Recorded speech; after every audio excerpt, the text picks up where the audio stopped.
Multiple choice question. If 2ax plus b is equal to y, then a is equal to option A b minus y by 2x, option B 2x by y minus b, option C x by 2y minus b, option D y minus b by 2x. And the answer is option D y minus b by 2x. ಯಾವ ರೀತಿ ಅಂತ ನೋಡೋಣ. 2ax plus b is equal to y ಅಂತ ಇದೆ. 2ax is equal to y, ಈ plus B ಇರೋದು ಆ ಕಡೆ ಹೋದರೆ ಮೈನಸ್ ಬಿ ಆಗುತ್ತೆ. ಸೊ ನಮಗೆ ಬೇಕಾಗಿರೋದು ಇನ್ನು ಎ ಬೇಕು, ಓಕೆನಾ. ಸೊ y ಮೈನಸ್ ಬಿ, ಈ 2x ಇರೋದು ಕೆಳಗಡೆ ಬಂದರೆ, so what is the answer? y minus B by 2x is the answer. Okay, next question. The solution of equation x plus b is equal to 0 is.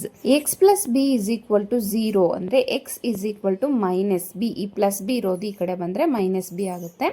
ಯಾವ ಆಪ್ಷನ್ನಲ್ಲಿದೆ? Option A is x is equal to a by b, option B x is equal to minus b, option C x is equal to minus b by a, option D x is equal to b by a. So the answer is option B, x is equal to minus b.